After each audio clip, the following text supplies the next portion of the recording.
Okay friends, कैसे हो? मज़े में? ऑब्वियसली ये जो मज़ा है वो आप जानते हो काफ़ी लोगों के लिए सज़ा बन गई। मगर आप अभी मैंने आज देखा कि मोस्ट ऑफ अब जिसे कह सकते हैं कि ये कोरोना वेकेशन है या कोरोना जो सिचुएशन है उसके लिए के जो एजुकेशनल जर्नी है वो तो ऑलमोस्ट सब जगह शुरू हो चुकी है। यानी कि जो लोग पढ़ने वाले हैं, जो लोग 11th to 12th में ऑलरेडी एंट्री ले चुके हैं, वो लोगों के लिए सब जगह मोस्ट ऑफ सिस्टमेटिकली वर्क शुरू हो गया है। सो फ्रेंड्स, अपन लोग जानते हैं कि अब दुनिया दौड़ रही है, हम भी दौड़ रहे हैं, मगर अब जानते हैं कि ये दौड़ है, ये वन टाइप ऑफ रेस है।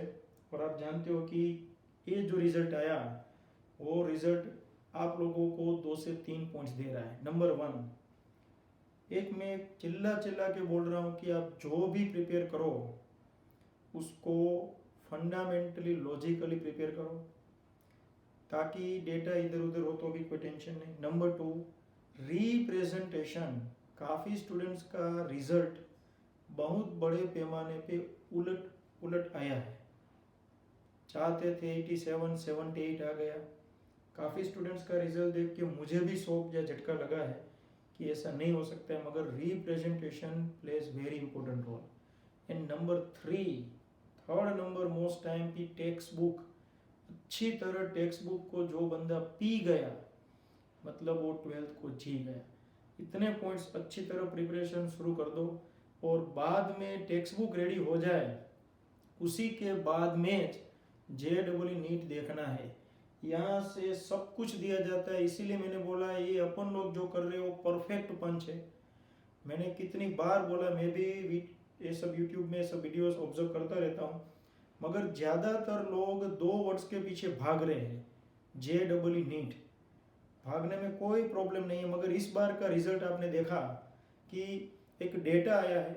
मैं सिर्फ और सिर्फ अपने सिटी गांधीनगर का डेटा दे रहा हूँ, जो करीबन 5,500 स्टूडेंट्स में से अब नीट JEE के लिए 3600 से 3500 स्टूडेंट्स जिसे कह सकते हैं कि क्वालिफाई हो सकते हैं और एलिजिबल हो गए।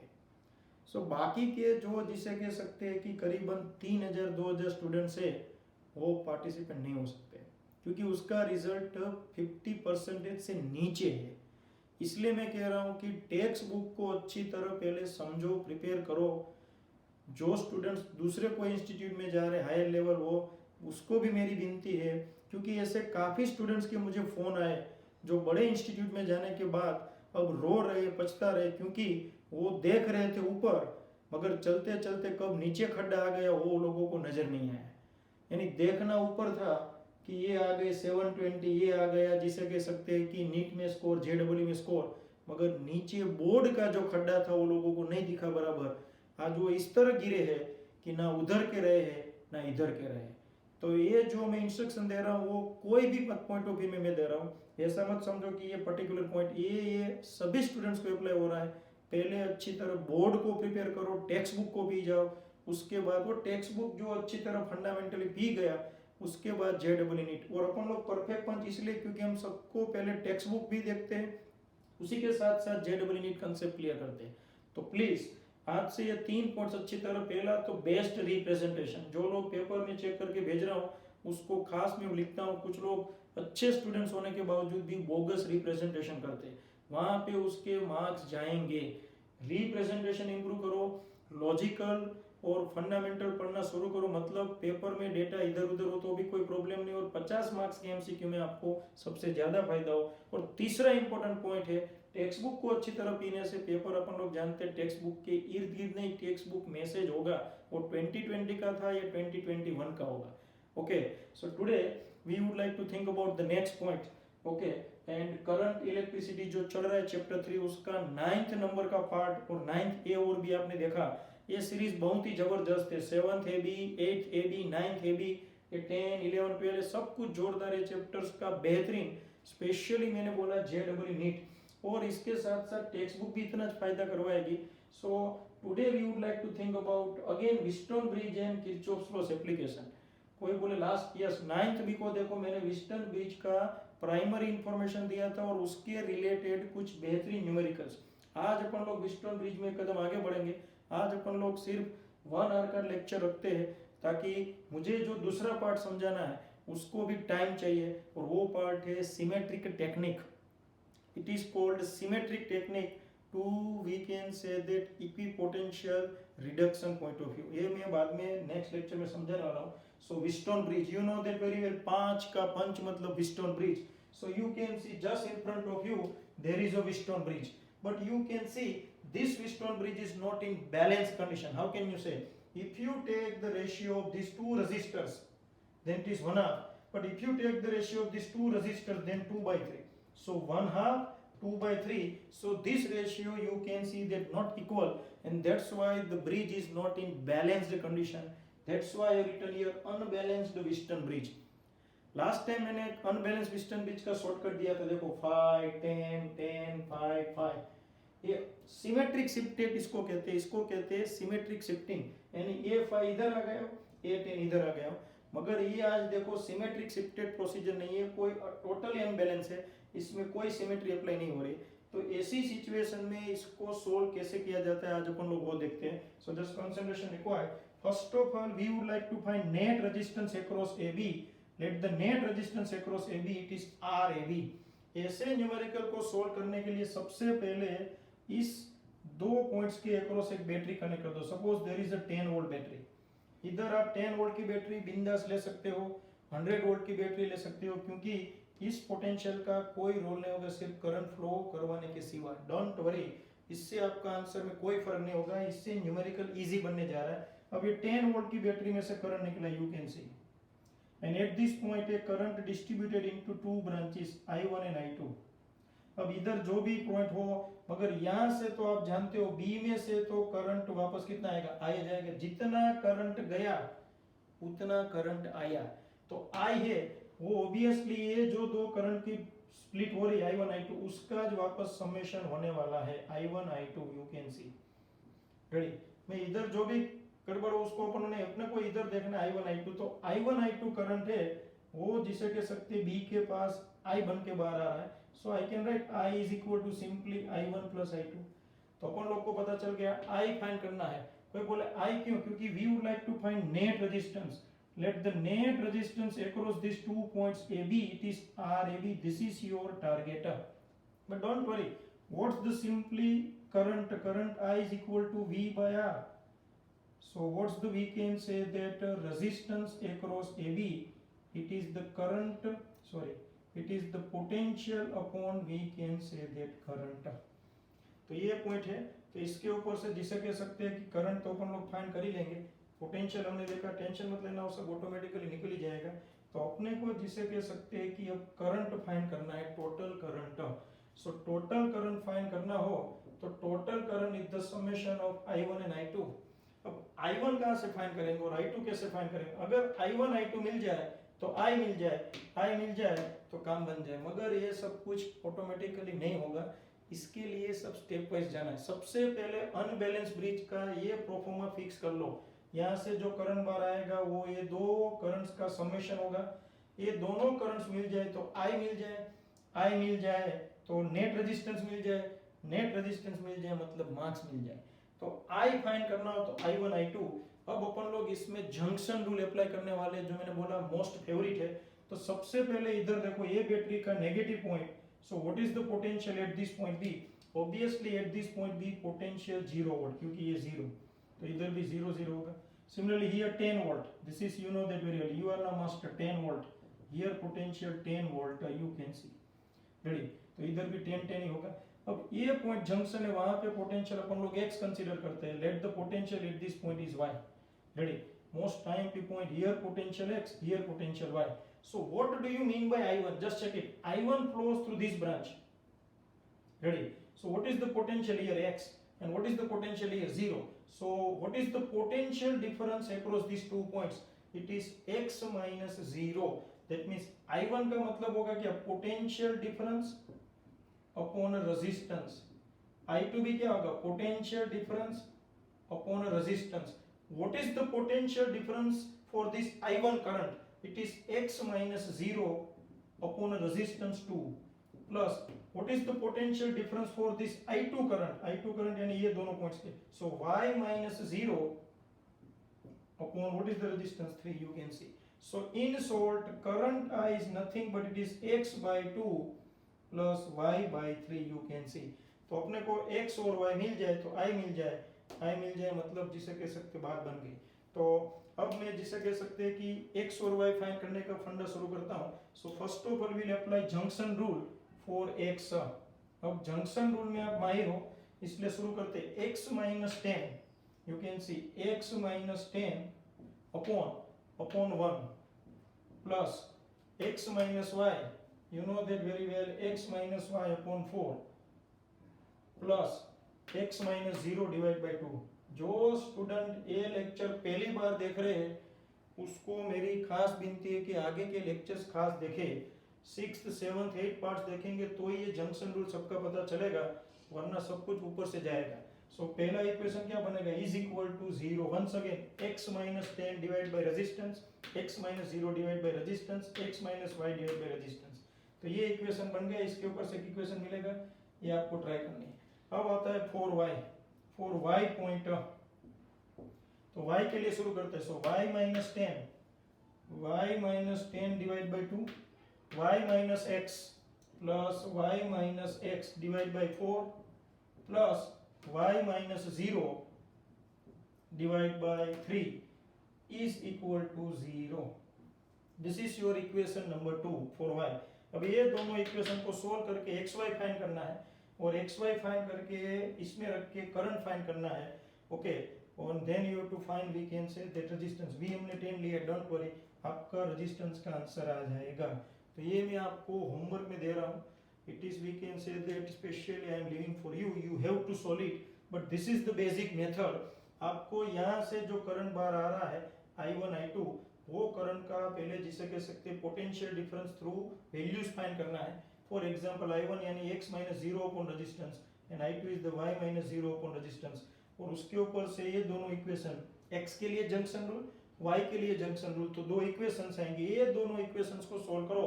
ये करना है अभी, जब भी आप सोल्व करने बैठ रहे हो, लेक्चर देख रहे हो, तब ये सोल्व करके x और y फाइंड करो, x और y की वैल्यू जिसे कह सकते हैं इधर रखो, करंट फाइंड करो, करंट की वैल्यू इधर रख के रेजिस्टेंस फाइंड करो, analyse.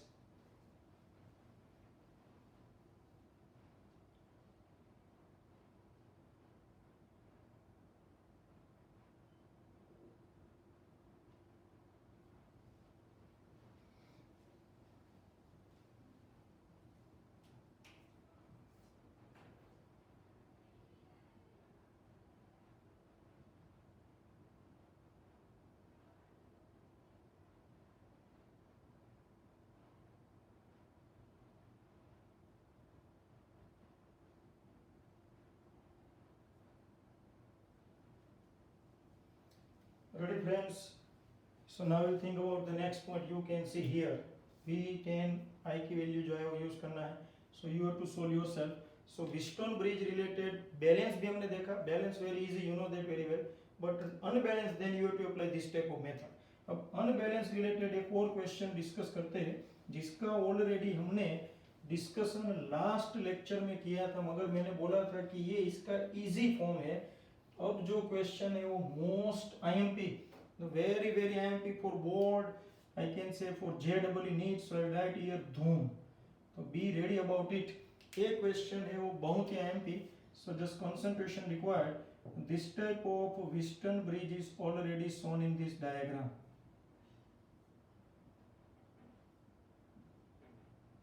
Ready? And this is 5 ohm, 10. There is, we can say the proper data required 10, 5, 5, 10, and I think 5. Check it. And this is not, we can say that very easy. तो बोले कुछ लोग तो ये देख के रहे तो शिफ्टेड सिमेट्री 10, 10, 5, 5, मगर ये लोग मैंने बोला था कुछ चेंज करके देंगे. This is, we can say that a minor change, but this minor plays major role, you can see. So there is a 10 ohm resistor and there is a 10 volt battery. Your target to find current through each and every branch, हर एक branch में से कितना current pass होता है वो find करना है. So just try to apply your logic.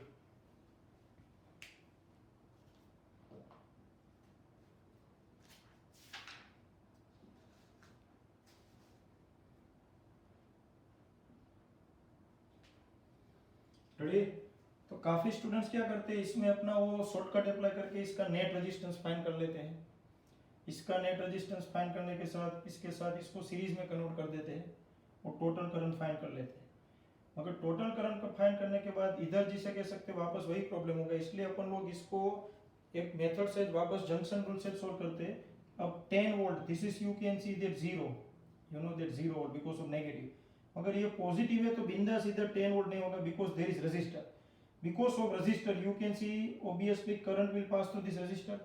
इस पॉजिटिव पोल में से करंट निकलेगा, जैसे ही करंट रेजिस्टर में से पास होगा इधर कुछ पोटेंशियल का ड्रॉप हो जाएगा, यानी वोल्टेज कम हो जाएगा। इधर वोल्टेज एग्जैक्ट 10 नहीं वोल्ट होगा, इसलिए मैं 10 इधर रखता हूं। देखो देयर इज वी कैन से 10 वोल्ट, क्योंकि ये पॉइंट के पास। तो इधर पोटेंशियल कितना है, so no idea. Suppose here potential v volt, इसको अपन लोग कह देते हैं x, तो इसको कह देते हैं y। नो, यही सीखना है इसके लिए मोस्ट टाइम पे देखना बराबर। ये because of this 10 ohm resistor the entire scenario already we can say that get changed. What is the we can say that or what type of change is here, just check it. अब सबसे पहले यहाँ से जिसे कह सकते current आया है, इसमें से I1 जा रहा है, इसमें से I2। अपन लोग जानते हैं कि ये जो 10 ओम रजिस्टर है, देखना मोस्ट टाइम शिफ्टेड थ्योरी क्या है, ये 10 ओम रजिस्टर है तो इसमें भी 10 ओम ही पास होगा। सॉरी, ये 10 ओम रजिस्टर, उसमें से करंट I1 है, सो ये 10 ओम रजिस्टर में से भी I1 ही करंट पास होगा, क्योंकि दोनों रजिस्टर की वैल्यू सेम है तो सेम करंट। ये शिफ्टेड थ्योरी में देखो एक्चुअली जिसे कह सकते हैं कि ये करंट यहाँ से यहाँ फ्लो हो रहा है, ये करंट यहाँ से यहाँ भी फ्लो होता होगा, नो डाउट। मेरा जो कहना है सुन लो बराबर, करंट जब जिसे कह सकते हैं कि ये डायरेक्शन में फ्लो होगा तो ऑब्वियसली वो रेजिस्टेंस चेक करता है। तो ये जो रेजिस्टेंस है उसमें से 5 ओम का रेजिस्टर में से I2 करंट पास हो रहा है, इधर भी 5 ओम है, तो ऑब्वियसली इसमें से भी जिसे कह सकते हैं जो करंट पास होगा वो सेम ही होगा I2। ये मैं आपको अभी एक्सप्लेन करके भी बताऊंगा, डोंट वरी। यहाँ से अगर I1 तो यहाँ से जिसे कह सकते हैं I2, क्योंकि इधर 5 ओम रेजिस्टर में से I2 करंट पास हो रहा है तो सेम करंट इधर भी पास होता होगा। ये 10 ओम रेजिस्टर में I1 करंट पास हो रहा है तो ये 10 ओम रेजिस्टर में भी I1 करंट पास होता होगा। अब अपन लोग को पता चल गया, just check it, whatever the current flows through this 10 ohm resistor, the same current is already passing through this 10 ohm resistor। यानी ये दोनों ब्रांचेस में से सेम करंट पास हो रहा है। डोंट फॉरगेट, हर जगह अप्लाई नहीं करना, ये शिफ्टेड सिमेट्री हो तब क्रॉस इस तरह तभी, डोंट फॉरगेट। ओके, तब अपन लोग जिसे कह सकते हैं, जो कह रहे थे ये ब्रांच और ये ब्रांच है, उसमें क्या सिमिलरिटी है, ये दोनों ब्रांचेस में से सेम करंट पास हो रहा है, वो मतलब दोनों ब्रांचेस के जो एंड पॉइंट से है, चेक करना बराबर, ए पॉइंट और ए पॉइंट और ए पॉइंट और ए पॉइंट, ये दोनों पॉइंट्स के बीच का पीडी और ये दोनों पॉइंट्स के बीच का पीडी होगा सेम। इधर दोनों के बीच का पोटेंशियल डिफरेंस 20 वोल्ट होगा तो इधर भी दोनों के बीच का पोटेंशियल 20 वोल्ट होगा, सपोज करके चल रहे हैं। तो ये दोनों पॉइंट्स का पोटेंशियल डिफरेंस है, हमने इधर ऑलरेडी पोटेंशियल कंसीडर कर लिया x, इधर v, तो ये दोनों के बीच का पोटेंशियल डिफरेंस होगा v माइनस एक्स। तो ऑब्वियसली ये दोनों पॉइंट्स के बीच का भी पीडी क्या होना चाहिए, ये दोनों पॉइंट्स के बीच का भी पीडी v माइनस एक्स होना चाहिए, क्योंकि सेम करंट फ्लो हो रहा है। तो इधर 0 है तो इधर मैं कितना पोटेंशियल रखूं ताकि ये दोनों पॉइंट्स के बीच का पीडी v माइनस एक्स हो जाए, ऑब्वियसली v माइनस एक्स। चलो ये दोनों का पीडी फाइंड करो तो क्या होगा, v minus x minus 0, that means v minus x, और ये दोनों पॉइंट्स का पीडी फाइंड करो तो v minus x, it is v minus x.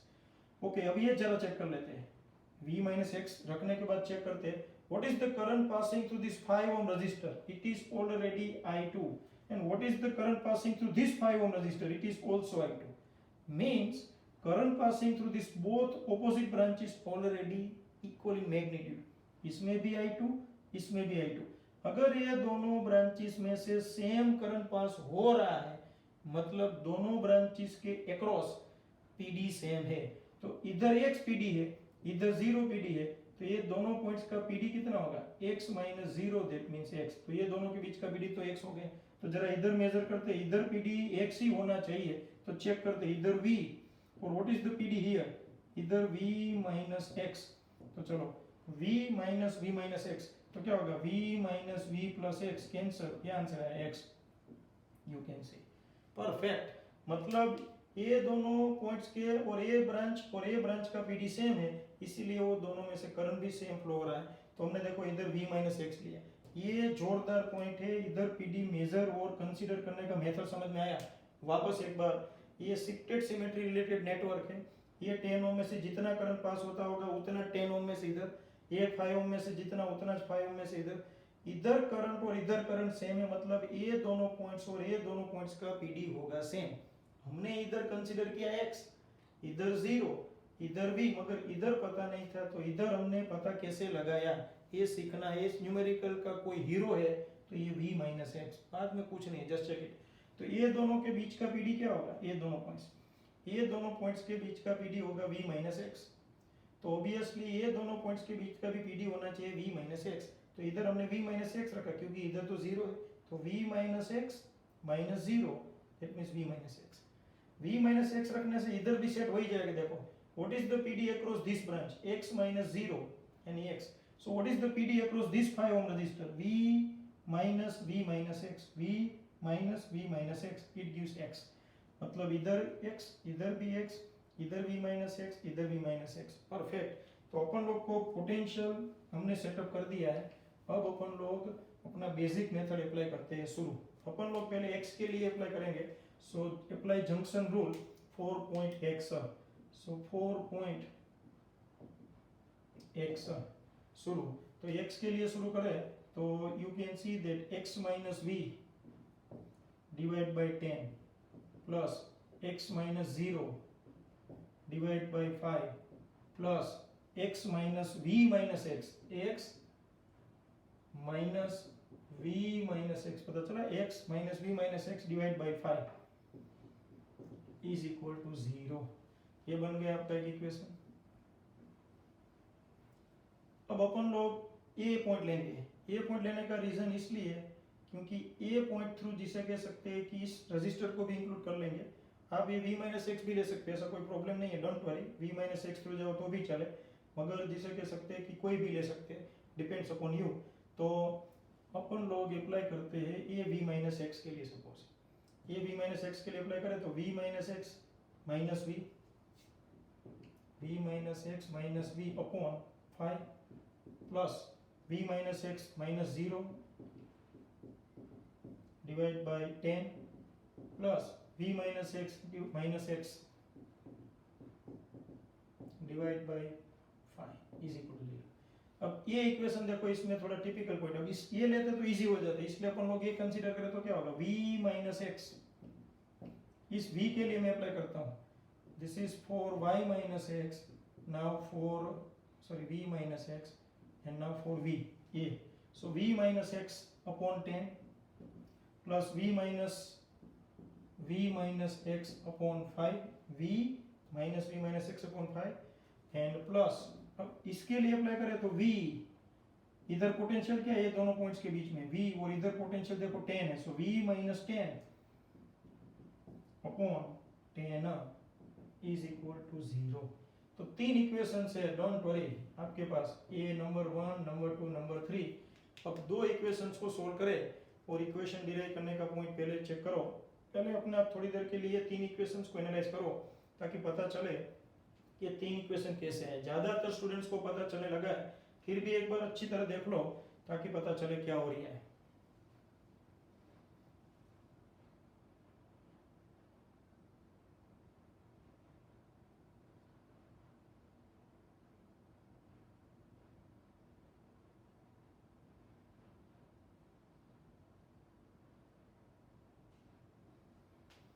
Ready? Okay, तो अपन लोग दो इजी इक्वेशन लेते हैं, ये थोड़ा टिपिकल हो जाता है इसलिए अपन लोग इसको हटा देते हैं, ये इजी है। अभी दोनों इक्वेशन को सोल्व करने का है। दोनों इक्वेशन देखो, first of all for x, तो x minus v upon 10, x minus 0 upon 5 और x minus v minus x upon 5। Ready? इधर v है, काफी लोगों को इधर v की जगह y लेना, y भी ले सकते हो। ये 10 वोल्ट इधर दे दिया इसलिए अपने v को v रखा है, बाकी कुछ है नहीं, ऐसा कुछ नहीं, y भी ले सकते हो पोटेंशियल। अब पॉइंट ये v के लिए अप्लाई करें तो v minus x divide by 10, v minus x divide by 10, v minus x divide by 5 across this two points. और v और ये पॉइंट, ये रजिस्टर, क्योंकि इधर भी रजिस्टर है तो इसके पीडी क्या होगा? ये incoming current point of view में v minus 10 divide by resistance 10, v minus 10/10।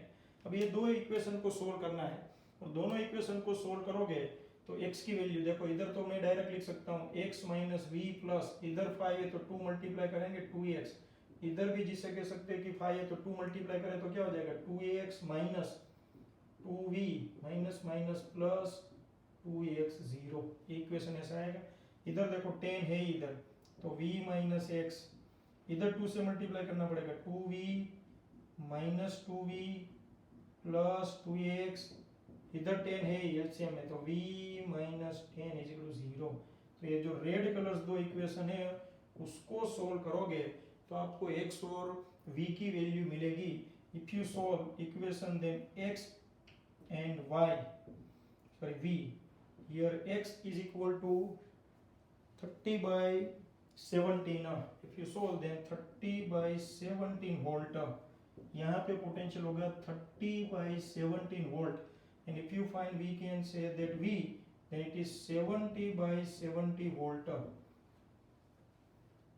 yes 70 by 70 volt। मगर ये v कैंसिल ना हो जाए इसलिए जरा ध्यान रखना है पोटेंशियल v और x, यानी यहाँ पे पोटेंशियल होगा 70 by 17 वोल्ट और यहाँ पे पोटेंशियल होगा 30 by 70 वोल्ट। मगर अपना टारगेट क्या है, we would like to find current passing through each we can say that branch. तो चलो पहले रेजिस्टर में से फाइंड करते करंट, इसको मैं थोड़ा नाम दे देता हूँ। देखो इधर V है, A इसको कह देते हैं B C D, यानी ब्रांचेस पता चले। तो स्टार्ट करते, सबसे पहले अपन लोग करंट फाइंड करना चाहे ये दोनों इक्वेशन को मैं बता देता हूँ, no problem. So now we start with the first point. I would like to find current passing through AB branch, current through AB branch, ये ब्रांच में से। तो current through AB branch that means potential difference across AB upon resistance. So what is the potential difference across AB?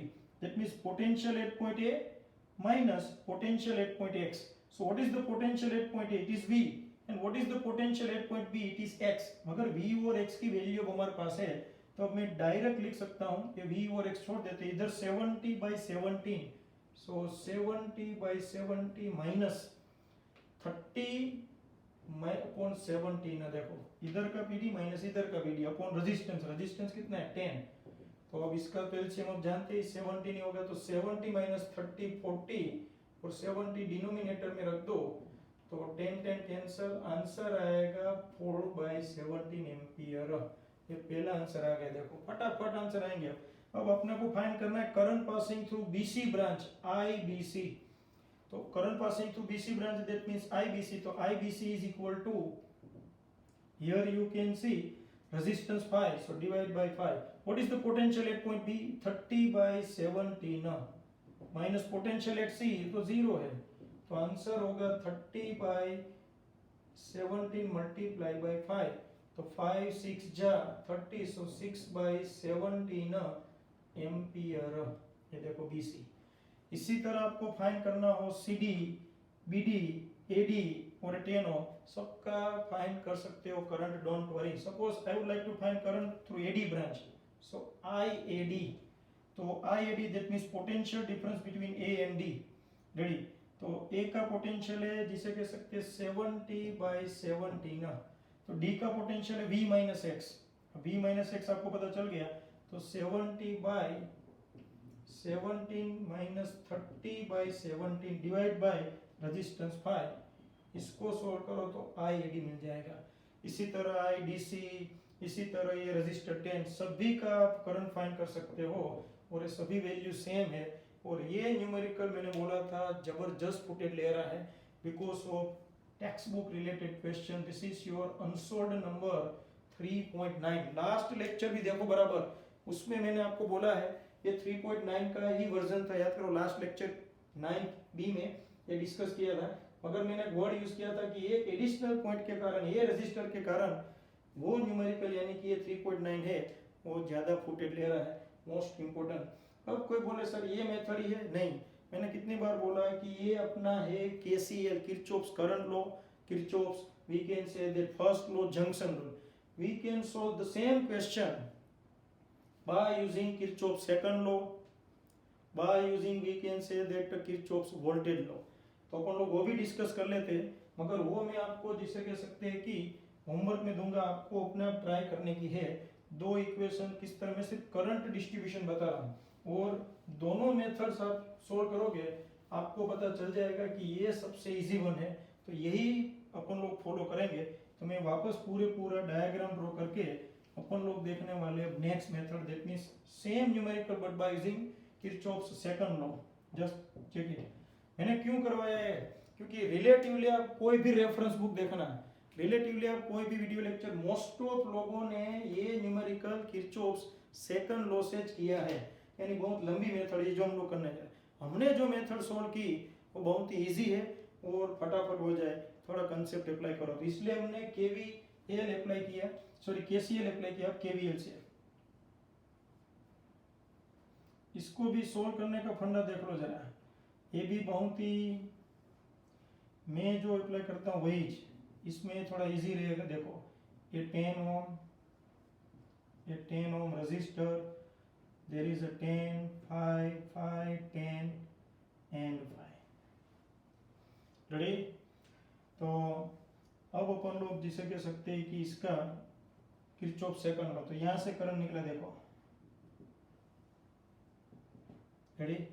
अब current यहां से I1 जितना current इसमें से फ्लो हो रहा है, तो इसमें से कितना करंट फ्लो होगा, इसमें से करंट फ्लो होगा I minus I1। Check it, total current I था, उसमें से I1 इस साइड गया, तो इसमें ये ब्रांच में बचेगा क्या, in this branch of 5 ohm there is I minus I1। अभी I माइनस I1 करंट इधर आ गया और ये I1 इधर आएगा। अब आपको जिसे कह सकते हैं कि यहाँ से भी स्प्लिट नहीं करवाना, यहाँ से देखो ये I1 करंट, ये पॉइंट है, ये A B C D, अपन लोग B से करंट को स्प्लिट करवाते हैं, मगर स्प्लिट करवाने से पहले ये सिमेट्री चेक करो। This is the shifted symmetry, shifted यानी ये दोनों सामने, ये दोनों सामने, अगर ये 10 इधर रख दूं शिफ्ट करके और ये 5 इधर रख दूं तो भी करंट में कोई फर्क नहीं पड़ेगा। ये मैं सिमेट्रिक टेक्निक में पढ़ाने वाला हूं, डोंट वरी। तो ये अपन लोग जानते हैं कि ये 10 ओम और ये 10 ओम है, उसमें से तो करंट सेम ही फ्लो होगा, तो इसमें से अगर I1 फ्लो हो रहा है तो इसमें से भी I1 ही फ्लो होना चाहिए ऑब्वियसली, और इसमें से अगर I माइनस I1 हो रहा है तो इसमें से भी I माइनस I1, तो मैं बिंदास इधर I माइनस I1 कर दूं। What is the current passing through this 5 ohm? It is I minus I1. तो same current will pass through this 5 ohm resistor. So it is I minus I1. तो total current था I1, देखो B के पास कितना current आ रहा है I1, I1 में से अगर I माइनस I1 चला जाए ये डायरेक्शन में तो बचेगा कितना, इतना बचे ना। टोटल I1 था, देखो यहाँ पे I1 आया, ये 100 रुपीज आए, 100 में से 70 रुपीज इस साइड गए, तो इस साइड कितने बचेंगे 30, तो ये 100 यानी I1, उसमें से ये मैं 70 हटा दूं, माइनस I, तो I minus I can write I1 minus I plus I1, that means it becomes 2I1 minus I। तो मतलब इस ब्रांच में से कितना करंट पास होगा ना, it is 2I1 minus I। अगर आप बिल्कुल सही रास्ते पे होंगे कोई दिक्कत नहीं आएगी, ये फिजिक्स का नियम नहीं है, ये गॉड का रूल है। अगर आप सही रास्ते पे हो, सच के साथ चल रहे हो, दिक्कतें कभी कोई आएगी नहीं, मंजिल मिलेगी। देखो अगर अपन लोग इससे जा रहे 2I माइनस 1, इधर भी 2I माइनस I, सॉरी, तो ये पॉइंट डी के पास का सीन देखे, यहाँ पे दो करंट का संगम हो रहा है, 2I माइनस I और यहाँ से कौन सा करंट आ रहा है I माइनस I, ये दोनों का एडिशन करो, 2I minus I plus I minus I1, तो देखो I cancel, 2I1 minus I1, तो इस ब्रांच में से कितना करंट फ्लो हो रहा है I1, तो ऑब्वियसली देखो इसमें से I1 तो I1 हो गया। अपन लोग ने बोला था ये 10 ओम में I1 होगा तो इसमें भी I1 होगा, परफेक्ट। तो अब C के पास देखो, C के पास यहाँ से करंट आ रहा है I माइनस I1 और यहाँ से करंट आ रहा है I1, ये दोनों का संगम होगा I minus I1 plus I1, so it becomes I। So you can सी जितना करंट गया उतना करंट आया। तो सेम अब आपके पास 5 ब्रांचेस है, जरा देखो, इस ब्रांच में से I1, इस ब्रांच में से I माइनस I1, इधर 2 सॉरी I1, इधर I माइनस I1, और ये एक जो ब्रांच ऐसी जिसमें करंट फ्लो हो रहा है 2I1 माइनस I। अब आपको क्या करना है, होमवर्क में देखो, एक लूप लो, कोई भी ये लूप लो, ये लूप लो, एक जिसे कह सकते हैं कि कोई एक्स्ट्रा ऐसे लूप ले लो, ये दो लूप्स लेके दो इक्वेशन आएंगे, दो लूप में किरचॉफ्स लॉ अप्लाई करना आपको आता ही है, और वो दो इक्वेशन है उसको सोल्व करके आपको फाइंड करना है I1 I1 मिल जाए या I मिल जाए, उसके बाद इसमें सभी वैल्यूज मिल सकती। सपोज I1 मिले तो ये ब्रांच का करंट मिल जाएगा, I मिलेगा तो I माइनस I1 करके इस ब्रांच का करंट फाइंड कर सकते हो। तो ये आपको ट्राई करनी है, ये मैं होमवर्क में दे रहा हूँ। ये सेट ना हो तो मैं वापस सोल्व करवाने का जिम्मा लेता हूँ, नेक्स्ट लेक्चर में वो डिस्कस करेंगे, मगर पहले ट्राई करो। रेफरेंस बुक को फेंकने की जरूरत नहीं है, क्योंकि रेफरेंस बुक में ये पॉइंट दिया है, मगर ज़्यादातर इस तरह का करंट डिस्ट्रीब्यूशन कम दिया होगा मोस्ट टाइम भी।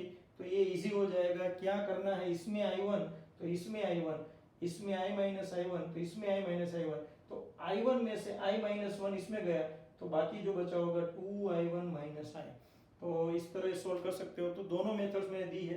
ये न्यूमेरिकल को छोड़ना नहीं है। ये न्यूमेरिकल यानी 2020 यानी कि ये साल 2020 में बोर्ड में 4 मार्क्स में न्यूमेरिकल पूछा हुआ है, मोस्ट IMP। मैं वापस बोल रहा हूँ, ऐसे क्वेश्चन पूछेंगे, so don't worry, it is also the strong candidate for 2021 most IMP। एक आंसर तो ऑलरेडी मैंने ले दिया था जंक्शन रूल से, एक करंट रूल या लूप रूल से अपने आप ट्राई करने की है। अगर अपन लोग एक कदम आगे बढ़े, अब ऐसे ही करंट डिस्ट्रीब्यूशन वाला एक दो और न्यूमेरिकल डिस्कस करें तो आपको और पता चलेगा। तो just concentration required. The best जिसे कह सकते हैं सब क्वेश्चन है, मगर इसमें एक ज प्रॉब्लम है, नोटबुक लेके दिमाग अप्लाई करना पड़े। अब अपन लोग एक क्वेश्चन और डिस्कस करते हैं, क्यूब। तो ये क्यूब रिलेटेड न्यूमेरिकल्स भी बहुत ही फेमस है। तो सबसे पहले मैं इधर एक क्यूब ड्रॉ कर रहा हूँ, देखो this is, you can see that skeleton cube and check this cube.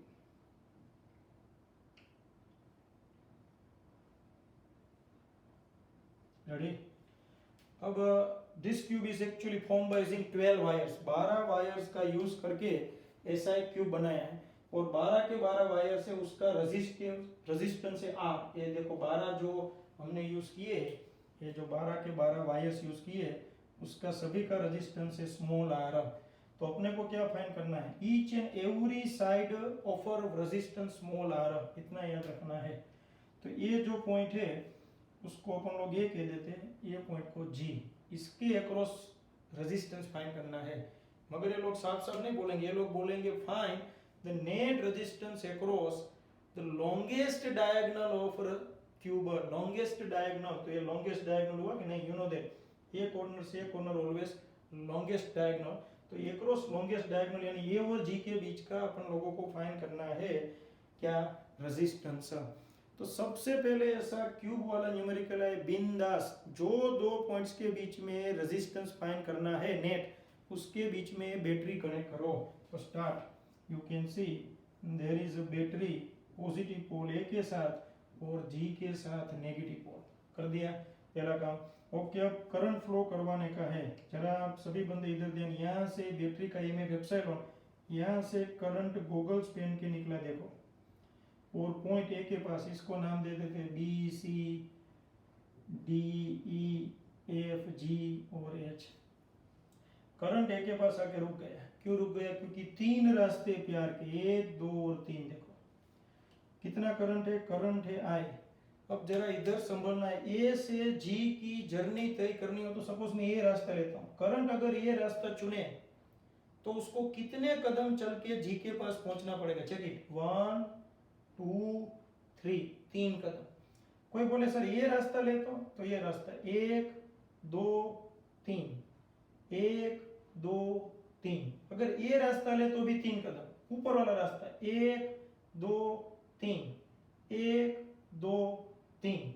यानी कोई भी रास्ता करंट चुने उसको इक्वल कदम ही चलने हैं, 3 कदम। मतलब हर एक ब्रांच का रेजिस्टेंस है वो सेम ज रहेगा, क्योंकि 3 कदम चलने हैं, यानी सभी पाथ का रेजिस्टेंस है वो सेम रहेगा, क्योंकि सभी पाथ की दूरी है वो सेम बन जाती। मतलब सभी पाथ, ये ब्रांच, ये रास्ता, सभी रास्ता इक्वल रेजिस्टेंस ऑफर करे, मतलब करंट क्या होगा, इक्वली डिस्ट्रीब्यूट होगा।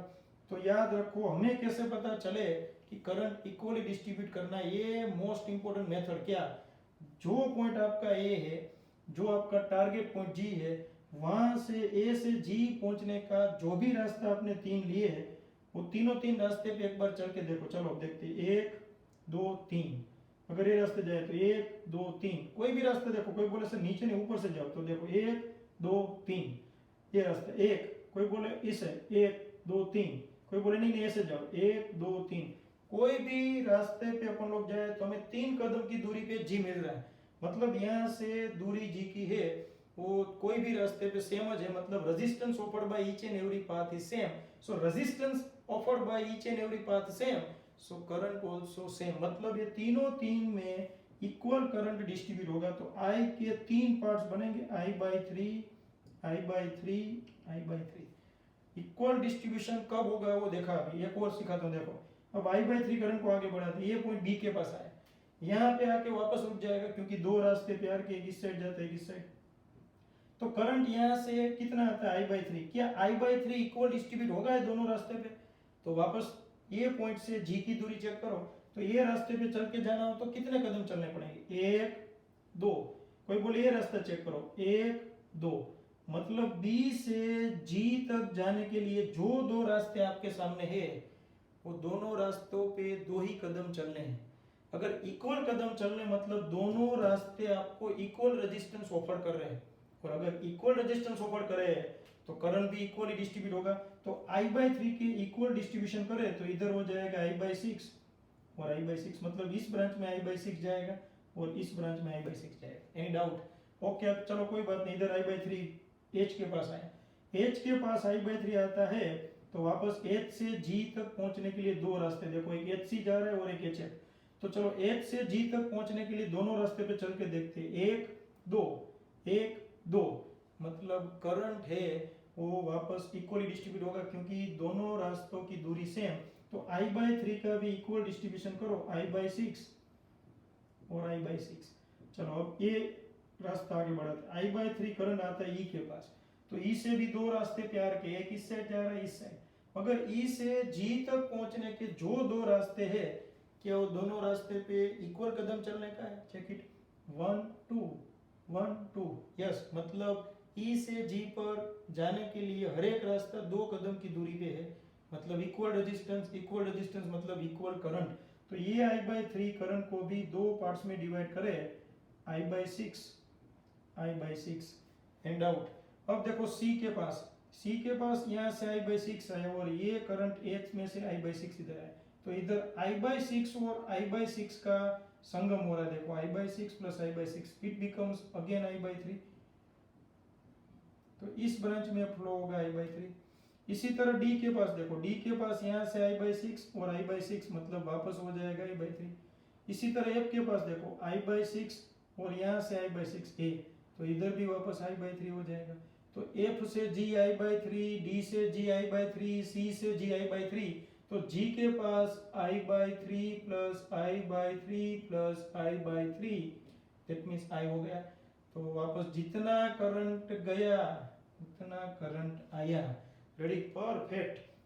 तो ये जोरदार पॉइंट है, करंट डिस्ट्रीब्यूशन के लिए जो पॉइंट दिया वहां से दूसरे पॉइंट तक पहुंचने के लिए कितने कदम चलने के हैं, वही मोस्ट इंपोर्टेंट पॉइंट था। करंट डिस्ट्रीब्यूशन कर दिया, अब अपन लोग अप्लाई करते हैं Kirchhoff second law. So we start now, apply KSL यानी Kirchhoff second law for loop. अब कोई बोले हमें कैसे पता चले कौन सी लूप में, बिंदास, आपका जो टारगेट है, क्या टारगेट है, find the net resistance across A and G, वो दो पॉइंट्स तो आने ही चाहिए, यानी A से शुरू करने का है, वापस A पर आना है, कोई भी रास्ता चुनो, मन भावना। चलो A to B, B to C, C to G, G to battery, battery to A। कोई बोले नहीं नहीं सर इसमें मजा नहीं है, दूसरा तो ये A to H, H to C, C to G, G to battery, battery to A। कोई बोले इसमें भी मजा नहीं है, तो ये A to E, E to F, F to G, G to battery, battery to A। कोई बोले और मजा नहीं है, तो अब ज्यादा मजा लेना ना हो इसमें, इतना जो बहुत मजा लेने जाए तो इधर ही रुक जाए, इसलिए मजा लेने की चीज नहीं है, एक रास्ता चुनने का है। बहुत मजा लेना हो तो फिर यही पाथ अप्लाई करते रहना, सुबह हो जाएगी। तो अपन लोग एक पाथ लेते हैं जिसमें A और G आए, तो मैं लेता हूँ A to B, B to C, C to G, G to battery का EMF to A। देखो A to B, B to C, C to G, G to battery, battery to A। इसमें केएसएल apply करते हैं। केएसएल मतलब Kirchhoff second law. तो याद करो current साथ साथ पोटेंशियल डिफरेंस नेगेटिव रजिस्टर के लिए, करंट सामने अनिल कपूर नो एंट्री, क्या बोलने का बी पॉजिटिव। तो शुरू करते हैं, सबसे पहले ए टू बी में जाते, देखो तो ए टू बी में करंट कितना आई बाई 3 और ए टू बी का रेजिस्टेंस कितना, हर एक ब्रांच का रेजिस्टेंस आर है। हम जा रहे ए से बी, करंट भी हमारे साथ साथ, मतलब ए बी ब्रांच का पोटेंशियल डिफरेंस होगा current multiply by current I by 3 multiply by R, तो माइनस आई बाई 3 आर हो गया। अब आता है बीसी, बीसी ब्रांच का करंट चेक करो आई बाई 6, बीसी ब्रांच का रेजिस्टेंस चेक करो वो तो आ रही है। बीसी ब्रांच में जो करंट फ्लो हो रहा है उसकी डायरेक्शन और हमारी डायरेक्शन सेम है, यस हम भी इससे जा रहे हैं बी टू सी और करंट भी हमारे साथ, तो इसका भी डी होगा I by 6 multiply by resistance मगर माइनस। अब आगे सीजी, सीजी ब्रांच में से करंट है आई बाई 3 रेजिस्टेंस आर, माइनस क्यों लेना आपको पता चला, करंट साथ साथ। तो कुछ लोग इसमें जंक्शन ये वायर में केएसएल अप्लाई करते हैं, महानाथ में होती इसमें कुछ नहीं, रेजिस्टेंस है नहीं, सीधा बैटरी, बैटरी का कौन सा टर्मिनल आया नेगेटिव, तो इसका ईएमएफ लेना है पॉजिटिव। और अब आ गए वापस ए के पास, तो इज इक्वल टू 0, तो इस बैटरी को ऐसे रख के सब कुछ इस साइड सामने फेंक दे, तो आंसर क्या होगा I by 3 R plus I by 3 R plus I by 6 R, इसका एलसीएम ले 6, तो इधर 2 से मल्टीप्लाई करेंगे, इधर 2 से मल्टीप्लाई करेंगे, इधर 1 से, तो बनेगा क्या 2IR plus 2IR plus IR यानी 5IR बाई 6, यानी मैं इसको ऐसे लिख सकता हूँ epsilon is equal to 5IR by 6, equation number 1। चलो ये नहीं डाउट, इतना कर देने का। अब दूसरा पॉइंट बहुत इजी, दूसरा पॉइंट भी आपके टारगेट रिलेटेड, दूसरा पॉइंट यानी what's your target to find net resistance between A and G. तो पहले कंसीडर कर लो, let net resistance across A and G is R net, ये दोनों बीच का resistance R net.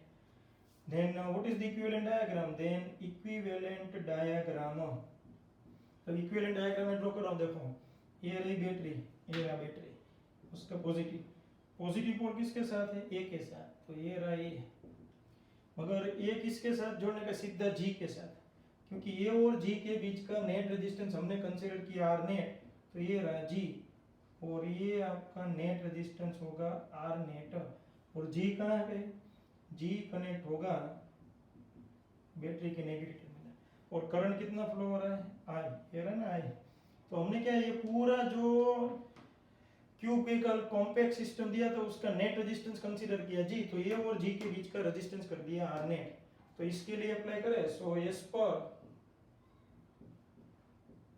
Ohms law what is the EMF, EMF का मतलब होता है current multiply by resistance, current है आई, रेजिस्टेंस है आर नेट, तो ये भी ईएमएफ का फॉर्मूला। अब ये दोनों इक्वेशन को अपन लोग कंपेयर करें, so from equations 1 and 2 compare करो ये दोनों इक्वेशन को, तो क्या होगा I multiply by R net is equal to 5R by 6, तो I अलविदा, so what is the net resistance, it is 5R by 6 and that's your answer, you can see. So what is the net resistance across A and G, it is 5R by 6। ऐसे cube दे उसमें कभी भी ये दो points के पूछे, बिंदास यही मेथड अप्लाई करने की, जो दो पॉइंट्स के अक्रॉस नेट रेजिस्टेंस पूछे सबसे पहले वो दोनों पॉइंट्स के अक्रॉस बैटरी कनेक्ट कर दो, कर दी। अब करंट को डिस्ट्रीब्यूट करो, करंट डिस्ट्रीब्यूट करते हुए क्या ध्यान रखना है, जिस पॉइंट से आप अपने टारगेट पॉइंट के पास जा रहे हो उसके पास जाने के लिए जितने भी रास्ते हैं वो रास्ते पे कितने कदम चलने के हैं, अगर इक्वल कदम चलने के हो तो करंट इक्वली डिस्ट्रीब्यूट करने का मोस्ट आईएमपी। तो ये न्यूमेरिकल भी मोस्ट आईएमपी है, this is your illustration number, you can say 7th, approximately most important 7th number का जिसे कह सकते इलस्ट्रेशन है, या 6th नंबर, but whatever the point 6 और 7 I have no idea but you can check it. मगर टेक्स्ट बुक इलस्ट्रेशन और इसके बाजू में मैं लिख देता हूँ 2021, ये डैम श्योर 2021 के बोर्ड के पेपर में आने के पूरे चांस है, सो मोस्ट टाइम पे जस्ट एनालाइज इट।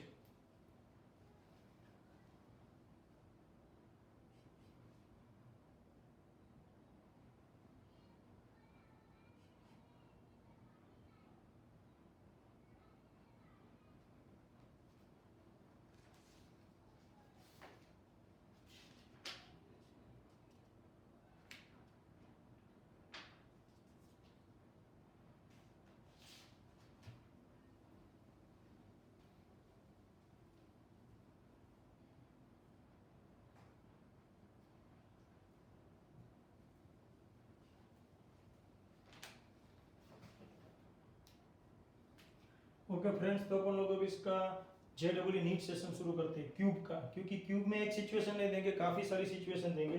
तो अपन लोग ये सिचुएशन को एक कदम आगे देखो, ये किरचॉफ्स फर्स्ट लॉ से भी सोल्व किया जा सकता है, किरचॉफ फर्स्ट लॉ से भी। मगर मैं किरचॉफ फर्स्ट लॉ से किरचॉफ सेकंड लॉ इसके लिए ज्यादा प्रेफरेबल करता हूँ। ये एक ज चीज जैसी क्यूबिकल, जिसमें किरचॉफ सेकंड लॉ बहुत ही इजी रहता है in comparison of Kirchhoff first law, यानी जंक्शन रूल। तो अपन लोग वो भी कर सकते हैं, तो वो JEE नीट सेशन थ्रू है, उसमें देखेंगे। मगर अभी ये मेथोडोलॉजी आइडिया, क्योंकि इसमें करंट डिस्ट्रीब्यूट करने के बाद फटाफट हो सकता है, so you have to consider this one, क्योंकि ये आपको समझ में ज़्यादा इजी आएगा। पोटेंशियल वाला जो फंडा है उसमें थोड़ी, जिसे कह सकते हैं कि प्रॉब्लम हो सकती है। मैं यही क्वेश्चन वापस सोल्व करवाऊंगा, डोंट वरी, मगर सिमेट्रिक टॉपिक समझाने के बाद एक बार और। मगर अपन लोग बोर्ड रिलेटेड तो यही मेथड सिलेक्ट करेंगे, ताकि इजी, और इसी तरह लिखोगे 100% मार्क्स, डोंट वरी। तो ये खास याद रखना है। अब अपन लोग क्यूब के लिए JEE NEET, suppose this is, you can see that total, मैं कुछ डायग्राम्स ड्रॉ कर रहा हूँ, ये चारों चार, ये 5 डायग्राम्स देख लो बराबर। Ready, 1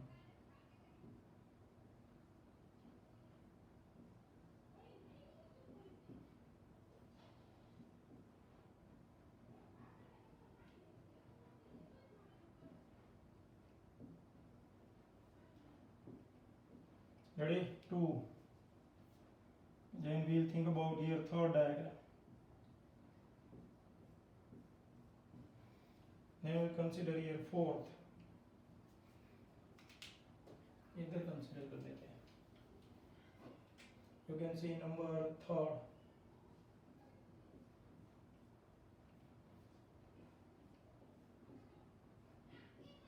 fourth, and this is, you can see that last बात में देखते हैं।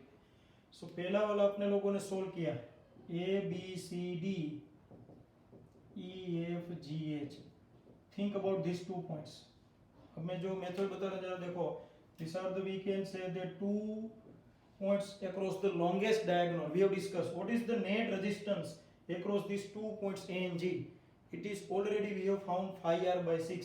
So we write here net resistance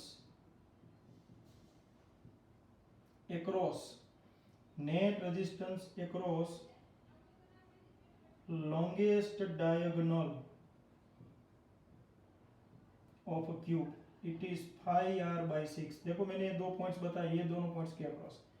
अब आता है नेक्स्ट, कभी कभार आपको ये पूछ देंगे A और C, यानी कि what is the, we can say that this point across this 2 points, what is the net resistance across A and C, ये पूछे ये दोनों पॉइंट्स। अब देखो मैं इसलिए इसको रेड कलर से जो बताऊं, वो दोनों पॉइंट्स आपको कंसीडर करने हैं, दिस 2 पॉइंट्स। तो इसको क्या कहेंगे, this is called net resistance across diagonal of any face of cube। कोई भी फेस, अगर ये पूछे, ये कोई भी क्यूब के टोटल 6 फेसेस है, 6 फेस के कोई भी डायगोनल के अक्रॉस पूछे net resistance cube, so it is given by equation R net is equal to 3/4R। मैंने एक डिराइव किया था, ये अपने लोगों ने डिराइव किया हुआ है, यानी अपना इलास्ट्रेशन। ये सब डिराइव करने की जरूरत नहीं है, ये सब याद रखने की, क्योंकि इसकी एप्लीकेशन सीधी JEE नीट में होगी। So you have to remember it. So 3/4R। अब इसका पूछे तो जरा देखो ABCD, तो ये था आपका A, this is your A and this is your B, this is your target, बराबर। अच्छी तरह देखो, this are the 2 points A and B। So we would like to find net resistance across AB, बराबर। मैं जरा देख लूं क्योंकि कट नहीं हो रहा इसलिए। Okay, so there is space, so we can write next the net resistance across, these are the 2 points AB, these 2 points are called end points of any side of the cube, net resistance across 2 ends of any side of a cube, you can see net resistance This is, you can see that resistance, net resistance across two ends. These are the two ends of any side of the cube. And it is R net is equal to 7/12 into R. This is your answer. Check it, 7/12 R. अब आपको पूछे ये दोनों points में से कभी कभार ये लोग ये ब्रांच हटा लेते हैं, इसको कहते हैं वेकेंट ब्रांच. देखो ये हटा दी मैंने इधर. So this is again A B. मगर पहले 12 साइड्स थे, 12 की जगह 11 इधर हो गया खाली. This is called net resistance across two ends of vacant branch. खाली जो ब्रांच है उसके across. So net resistance across vacant branch is given by 7/5 R. Just check it. 7/5 R. Here 7/12 R. Here 7/5 R. और last देखते हैं एक और जिसे कह सकते हैं डायगोनल क्यूब बनाते. देखो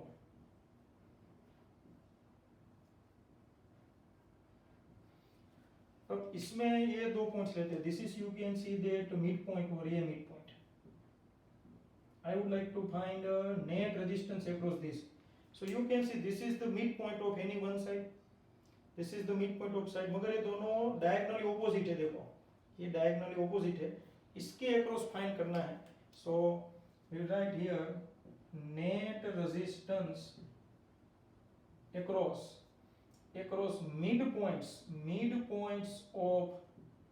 midpoints of sides. Midpoints है दोनों midpoints of sides of opposite. We can say that midpoints of opposite diagonal sides. You can see the midpoints of opposite. I can write diagonal midpoints. देखो मैं जो समझाना चाहता हूँ ये है diagonal midpoints of opposite diagonally opposite sides. This is the most important. The net resistance across midpoints of diagonally opposite sides. ये दोनों diagonally opposite sides है, तो इसका net resistance होगा वही का वही. तो ये पांचों पांच पंच लगाने के हैं. across the longest diagonal it is 5R/6. across diagonal of any one face of the cube it is 3/4 R. across two ends of any side it is 7/12 R. across two ends of vacant branch it is 7/5 R. और across midpoints of diagonally opposite sides it is R. तो ये पांच का पंच जोरदार याद रखना है cube के लिए. मोस्ट टाइम की बी ग्रुप वाले खास इतने पॉइंट्स चकाचक होने चाहिए. तो just you can see that revise it. और ये स्क्रीन है वो आपके दिमाग में होनी चाहिए.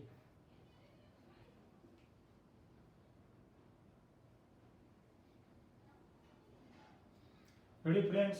सो you can see we have discuss most time key points. ये आपका टेक्स्ट बुक रिलेटेड भी एक न्यूमेरिकल था ये रहा. तो हमने इस तरह टेक्स्ट बुक के मोस्ट ऑफ न्यूमेरिकल्स कवर कर लिए सिवा पोटेंशियोमीटर और मीटर ब्रिज इलास्ट्रेशन. इसी तरह अनसोल्व भी हमने देखा. आज जो अनसोल्व देखा मोस्ट टाइम की अनसोल्व नंबर 3.9 मोस्ट टाइम की, तो वो खास देखना है. तो आज का जो लेक्चर था वो जिसे कह सकते हैं कि बेसिक एनसीईआरटी बेस और थोड़ा जेडबल नीट पॉइंट था. मगर अब अपन लोग देखने वाले नेक्स्ट लेक्चर बहुत ही MP. It is symmetry related technique, और उसके बाद मीटर ब्रिज, उसके बाद पोटेंशियोमीटर, और जिसे कह सकते हैं थ्योरी बाकी रखी है हीट पावर रिलेटेड, और वो खत्म होते ही चैप्टर पूरा. मगर अभी भी इस चैप्टर में डेप्थ है. मगर ये जो मैंने आज शुरुआत में 5 मिनट बोला उसको अच्छी तरह ख्याल रखो. आपके पास टाइम है, वो टाइम जिसे कह सकते हैं रेत की तरह आपके हाथों से फिसलता जा रहा है. मैंने एक स्लोगन दिया है 5, 10, 15, 20, 25, 30 चेक करते जाओ. 5 से 10, 10 से 15 मई गई. ये 20 आएगी, 20 से कब 25, वो 25 से कब 30 पता नहीं चलेगा. और ये पता नहीं चलेगा यही वर्ड जोरदार है कि इस तरह फटाफट अपने हाथों में जो ये 12th वालों के पास जो रिजल्ट है इस तरह हाथों में रिजल्ट आ जाएगा, पता भी नहीं चलेगा. और हार्डवर्क बराबर नहीं हुई, परफेक्ट वर्ड नहीं हुआ, बराबर वर्क नहीं हुआ, मतलब समझ लो कि हमारी लाइफ इधर से उधर हो गई, वो भी पता नहीं चलेगा. So please be alert, do hard work and don't waste your time. मुझे अभी भी पता चल रहा है कुछ स्टूडेंट्स इतने परफेक्शन के साथ नहीं जा रहे हैं। Please don't waste your time, be serious and you know that very well, only for your parents you have to spend this time. Thanks. Next lecture very IMP, so be alert. Thanks.